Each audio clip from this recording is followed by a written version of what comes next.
ones, welcome to the Conversations with Champions podcast. My name is Johnny Randolph, and I am the founder of the Randolph Speaker Bureau. I am a speaker, a trainer, and a speaker coach. And today on the Conversations with Champions podcast, we have a fascinating guest. His name is Mr. Steve Lanham. Steve, welcome to the Conversations with Champions podcast. How you doing today, sir? Doing great, Johnny. Good to be here. Good stuff. How's your day been going so far? Tell me something interesting. Tell me something interesting. Something interesting today. Don't have to be today. Today's been one of those busy days for me, and I'm going to be working with someone later on that is just starting out in Toastmasters, and that's part of what I enjoy doing, giving back. Mentoring. Mentoring is very important, and it's one of the cornerstones of Toastmasters, right? We do well with mentoring. Mm-hmm. Absolutely. Well, Steve is a Toastmasters District 40 Humorous Speech Contest winner. Steve advanced through multiple rounds during the speech contest season, started at his club, his area, his division, then at the district level, and he came in first place. In District 40, as you all may know, in District 40, we have a rotating cycle where we will always have our international speech contest, and then each year we go through the various other contests. The table topics, humorous speech, and also what's the other one? Evaluations. Evaluations. And this year in the cycle is humorous. And I thought it would be a great idea to hear from a former champion. So what we're going to do is we are going to react to Steve's contest championship speech, and then I am going to pick his brain. I'm going to get to know him a little better. I'm going to get some of the secret sauce to how you come up with a championship speech. So without further ado, let's get started. That's good. Johnny speaks wheeling in, truth and heart with a brilliant grin. He tells our tale, helps us see the best in you, the best in me. Oh.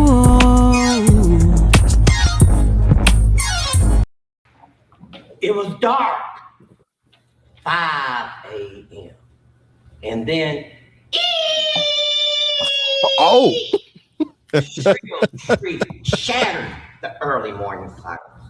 My wife, Cynthia, hops out of bed, scampers to the kitchen, and there she finds me, hands up in horror, eyes bugged out in terror. And at my feet, a dead mouse. The source of that shriek? You didn't like the mouse, huh? Hello, Toastmasters. And anybody out there suffering from mice? Sometimes it's not what you say. Cynthia just loves to tell this story. And she always ends it the same way. And Steve squealed like a schoolgirl.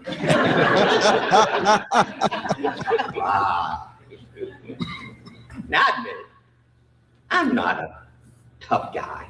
Me neither. You'll never confuse me with The Rock, right? Dwayne Johnson. No, I'm what's known as an LM squared. That stands for less manly man. And you know, my wife came up with that. You might think I do have a man card. See? Man card. The thing is, if truth be told, it's a constant challenge for me to keep my man card current. Let me give you a couple of examples. He tucks it away safely. First, back to that morning mouse myth. It was I like dark. alliteration. It was early, and I was half asleep. as I fumbled groggily through the silverware drawer for a spoon. And then, that's odd. Why is there a tea bag in the silverware drawer? Audience loves it. A tea bag. Oh, yeah. Definitely. I can say it. Yeah, I can see that reaction. I lost major points off my man card. I'm telling you, major points. And it's taken me a long time to earn those points back. But I have done that, and then some, because my wife, Cynthia, and I have come to an agreement. The responsibility for ridding our residents of rascally rodents rests with me. If there's a mouse in the house, I'm the one that roused it out. And you know what that means? That adds to my man card. Man card points. Right, I love how you use the stage. Ooh, you got them to repeat. Is there any testosterone? Come on, guys, let's do it again. That is not easy. All right. As an Ellen Square, a less manly man, traditionally manly tasks around the house, in the yard, wherever, they take me way out of my comfort zone. Let me tell you about man card experience number 2. Recently, the light bulb on our microwave burned down. Now, I know exactly where your mind went when I said that. The old joke, right? How many yellow squares does it take to change a light bulb? People like that. Yeah. Well, hold that thought. Now, our microwave is one that sits above the stove, and the light bulb in question points down at the range top. So I step up on my step stool, contort my body to take a look, and duh, I have no clue. I wouldn't. I'll find it myself. Out Right. comes I get it. trusty toolbox. Or, in my case, it's really the dusty toolbox. People love that prop right there. Yeah. Then I reach in there. I want to know how long you kept that to get that dust on there. Any squares toolbox. Great use of props. Google. They're not a distraction. And YouTube. They actually add a value. People aren't expecting that. Yeah. They add value to the story. I love it. I fixed that problem in no time flat. So to answer your question, that day it took one. Just one Ellen square to change a light bulb. Now when I was growing up, well, let's stop for a second. Let's try it again, guys. I earned what? Yeah. Now when I was growing Pretty up, good that time. my dad could fix anything around the house. Nowadays, I wish I'd paid more attention, but I didn't, and I am what I am.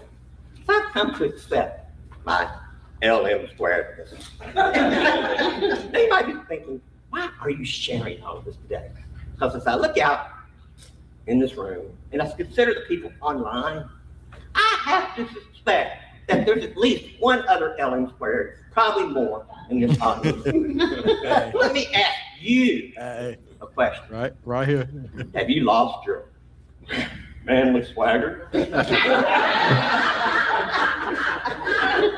have a message for you, and it's a message of hope.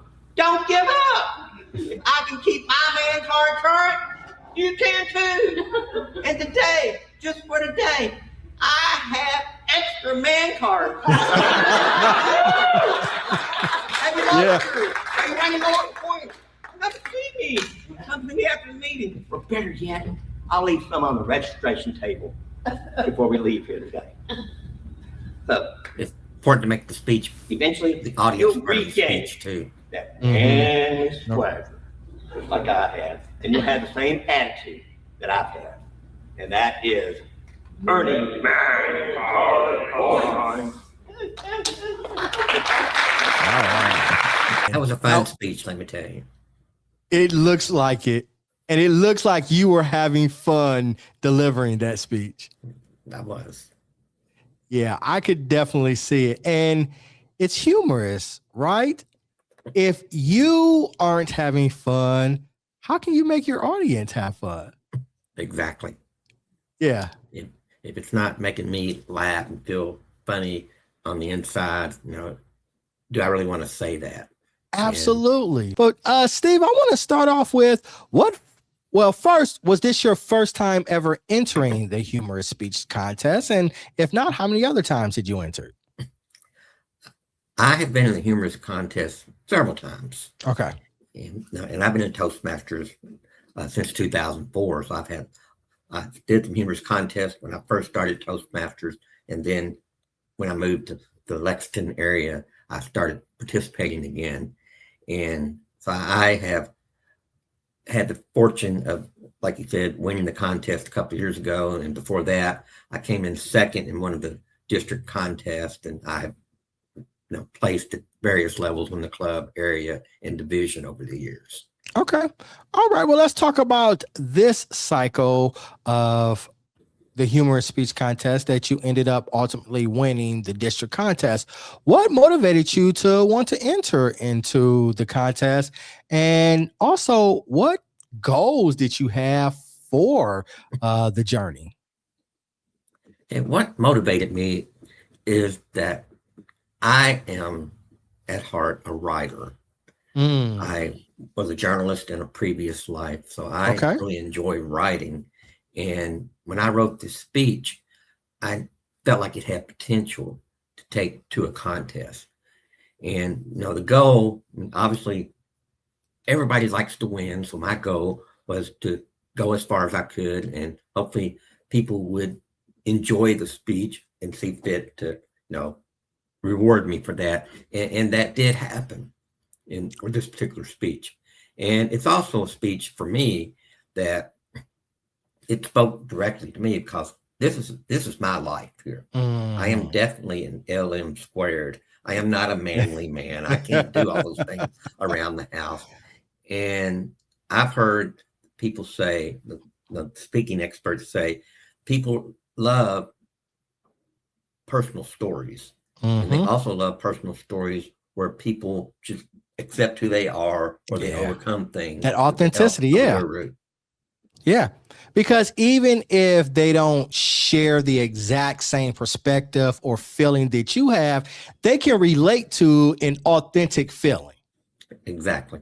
How did you go about selecting this theme? Because you said that it was funny, and it absolutely was, but it did have a message. What was your process about selecting which message that you wanted to tell for this contest season cycle? Well, it's important when you sit down to write a speech, and I appreciate you asking this. The speech I started with is not the speech that you saw in this video today, because things evolve and you get feedback and changes. You realize, well, that didn't work. So when I started the speech, I had one other anecdote to put in that speech to show how I was a less manly man. And what I had to do, I was running up against the time and really didn't add value. And people always say, well, do 3 stories and 3 points and, whatever. And finally, my wife, she's a Toastmaster too. And she said, you don't have to have 3 stories. You need to go with the 2 stories that are the strongest. And that's what I did. So it's important to recognize the stories that make your point. And my wife and I talked about this the other day. When some people sit down to write a speech, they're thinking, what are the points I want to make? I kind of go the other way around. I think, what is the story that I'd like to tell, and what are the points that I can extract from those stories? And then that's my process. But for other people, it might work differently. Yeah, I mean, it's okay to have different processes, and I like that. I like that process as well. You're not going into there necessarily with if I'm hearing you correctly, you're not necessarily going in there with the definitive thing you want to say. You're telling a story, and from the story, you're going to highlight the parts that really resonate with you as you are writing, as it is coming to fruition. You're like, oh, this is where we were. This is the route that I want to go down. Yeah. So if I take the opposite approach, I run the risk, and this happened before, of becoming very preachy and judgmental, and people don't want that, especially in a humorous speech contest. But even in inspirational contests, they don't want that. They want to hear a story that they can relate to, that makes them think, yeah, I've been there. That's a good point. I like that. Okay. Well, Steve, as a District 40 humorous speech champion, which, as I said earlier, it's not an easy objective or goal. Many people enter, and most of them don't end up where you are. I want to know what Steve Lanham's process from contemplating entering the contest all the way up to that final round. What's your creative process for creating your speeches? Hey, like I said, I'm a writer, so I jot down ideas for speeches frequently, and I'll keep a list of speech ideas or anecdotes that I think might be inserted into a speech. And then after I get some of those, and I'm thinking about what's the next speech I want to give, I'll look at those, say, okay, well, I got this anecdote that would fit this speech. Are there any other anecdotes that fit in with this? And then I'll take those and try to put them together. And the thing about taking stories from our own lives, from my own life, is all the details don't need to be in the story when I'm in a speech, especially in a 5 to 7 minute speech. Part of the process is identifying the anecdotes, and then looking. What I do is I write the speech, and usually the speech is way too long, 8 minutes, 10 minutes. That's my process too. What can I squeeze out of this? And I like to put clever phrasing, alliteration, and rhythm, rhymes, and all that kind of stuff in there too. And I can squeeze out the unnecessary details. Then I have to look at all the clever writing I did and say, does this clever writing, does it? Can you get too clever sometimes where it goes over your audience head, or they have to think about it? Yeah. Exactly. Yeah. So I have to say, okay, do I really need to say this? Then after I squeeze all that out, and what I've learned for me in my slow Southern American English, I can usually speak about 100 words a minute. So for a that's a moderate pace. Because usually I think the recommend is between about 90 to about 130. That's a good conversational pace. That's right. So I look at the word count, and I don't like to be anywhere near 7 minutes or 700 words. So I aim for 650 words. And then what I do is I'll write the speech, I'll prepare the speech, and then I will take it to my club and try it out there. Feedback is awesome. So I go through that, practicing the speech in front of different audiences before the contests come. And at that point, it's just a matter of just refining it each time I go out. Yeah. And I want to touch on a few of those topics, and you answered it a little bit, but I just want to explore it a little bit further. You talked about the feedback process. At first, when you said the feedback, you went to your club. Did you go outside of your club for feedback? Yes. Okay. And at times, because I've competed in contests before, and at times I find the feedback process to be difficult. Sometimes I find it that people just aren't getting it, or that they're saying things that I just don't see as being effective feedback, maybe towards my style, or just effective, period. And to get good feedback, sometimes you have to go through a lot of bad feedback. At least that's been my experience. So I want to know, for our listeners out there who may go through a lot of feedback, how did you handle the bad feedback, or the feedback that you just thought or knew was incongruent with either your style or what you were trying to do?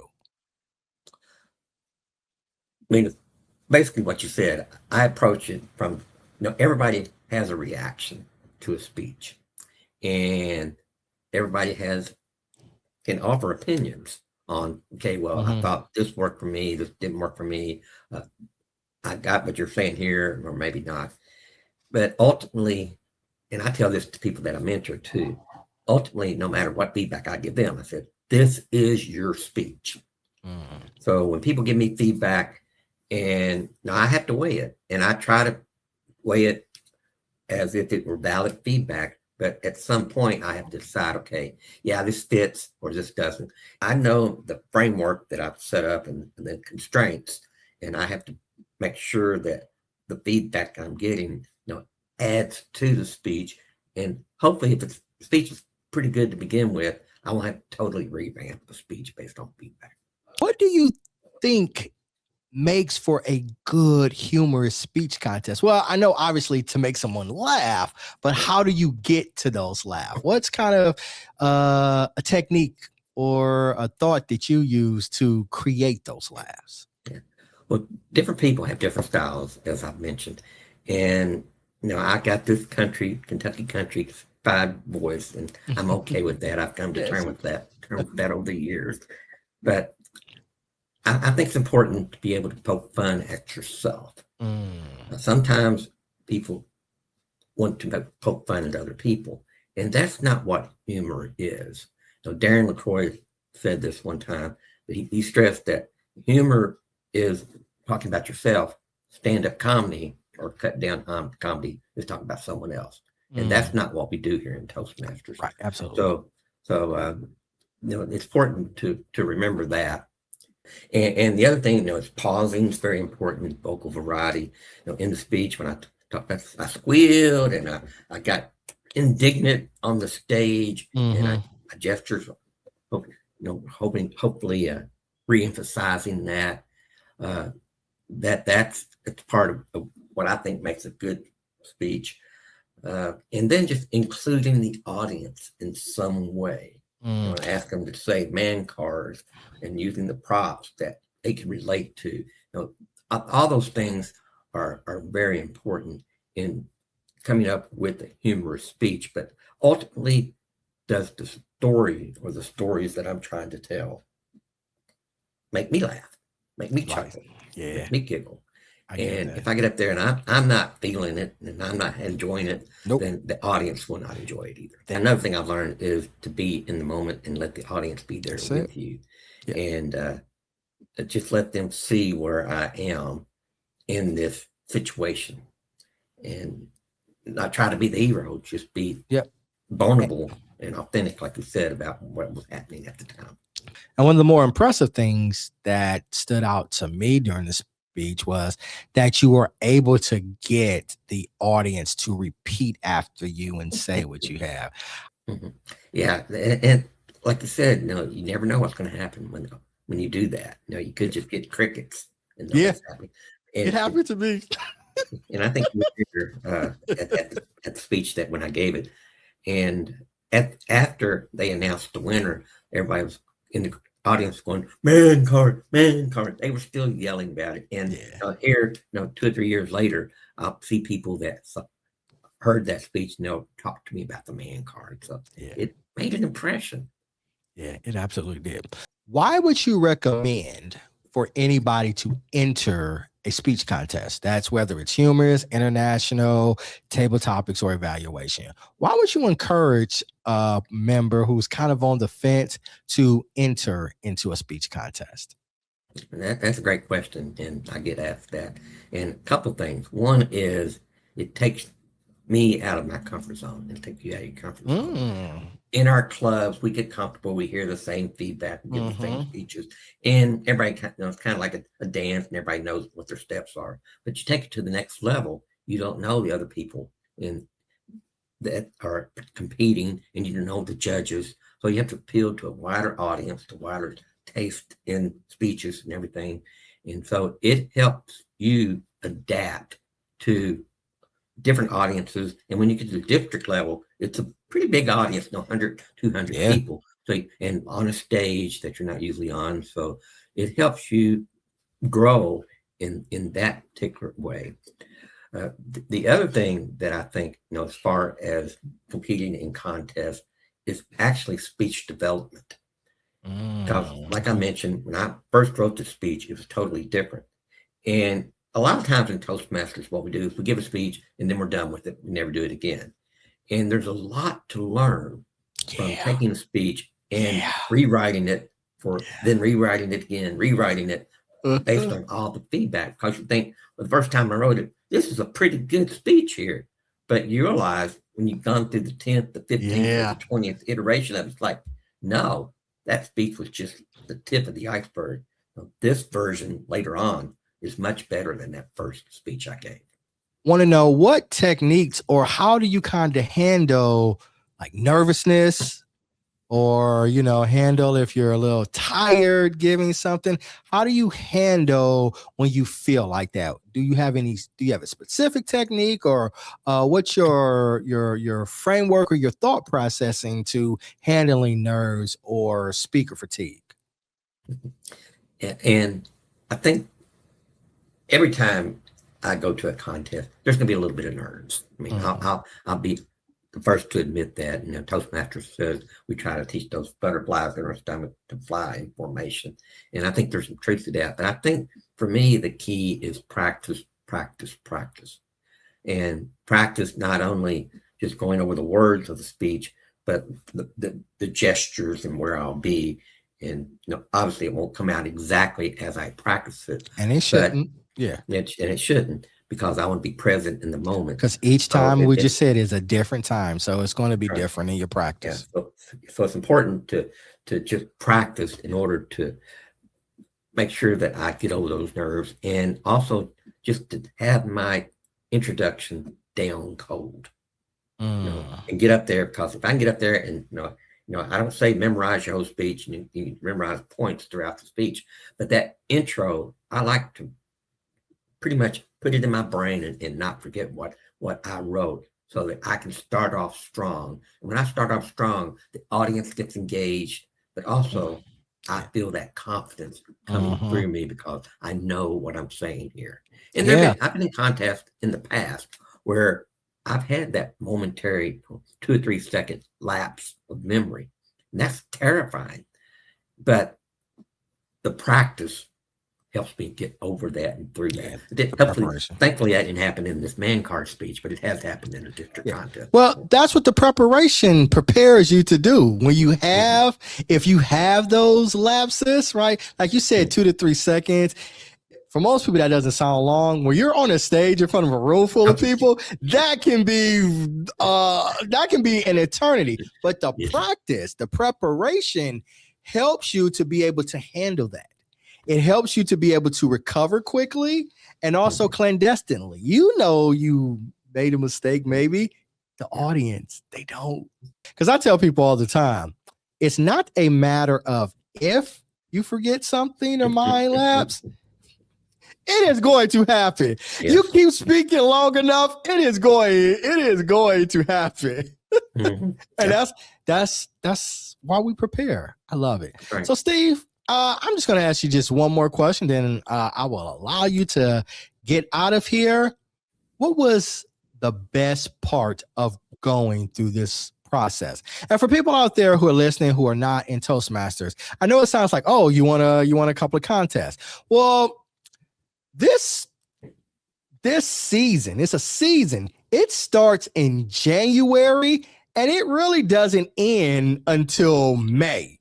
So you're living with all of this, and you really start working on it maybe December or November if you wasn't before then. So you really, I would say, even at a conservative, you start living with this process from November all the way up until May. So that's fall, winter, and then the spring. So you literally live with this for 3 seasons. So I want to know, during this entire cycle, entire contest season, what stood out to you the most, or what did you enjoy the most? I think I enjoyed the audiences and their reaction and their affirmation to me, not only while I was giving the speech, but after I gave the speech and it came up and gave me affirmation. So that was a real big part of it. The other thing that I think about are the people that were in the contest with me. And there's a camaraderie that develops between people that are in different, or that are in the same contest, and they remember each other. But so that, I think those are the two things that stand out to me. And the other, for me, in the contest season, like I said, I'm a writer, and writers edit, and that's what we do when we're in contest. The speech doesn't stay the same. We're editing, we're updating, we're refining, and I'm learning from that. So I enjoy that learning process too, and just getting laughs. That makes me feel good. I can see that. Yeah, I can see that. Well, this has been a great conversation. Steve, thank you so much. I appreciate you taking time out of your busy schedule to come talk with the Conversations with Champions. Well, great ones. Thank you so much for tuning in. I want to tell people that presentation skills, communication skills, public speaking skills, it's not an option. It is an essential. It is a requirement, because at some juncture in your life, your professional career, whether you are an entrepreneur, whether you are in a corporate environment, you are going to have to enter into a room and advocate for yourself, whether that's for your team, whether that's for services, budgets, a project, your goals. You're going to have to advocate for yourself. And I cannot think of one better skill than to have than presentation and communication skills. It is a skill that is universal across all industries and all genres. So I want you to go out there and build your skills. And to help you build those skills, your guy, Johnny Randolph, has written a book. And it is a book on how to develop better communication skills. Toastmasters is a great way. This book is a great way. It's just different perspectives to help you. And the name of this book is UPOC, Keys to Presentation Mastery. And UPOC, it sounds spelled just how it sounds. So UPAC, and that is a framework and an acronym that stands for undeniable preparation, attention-grabbing delivery, and clarity of message. So if you're looking to take the step in the next direction, try purchasing the UPOC book. Fellow great ones, as I always like to tell you, please remember to be your best, to be inspired, to be great. Thank you so much. Everybody have a great one.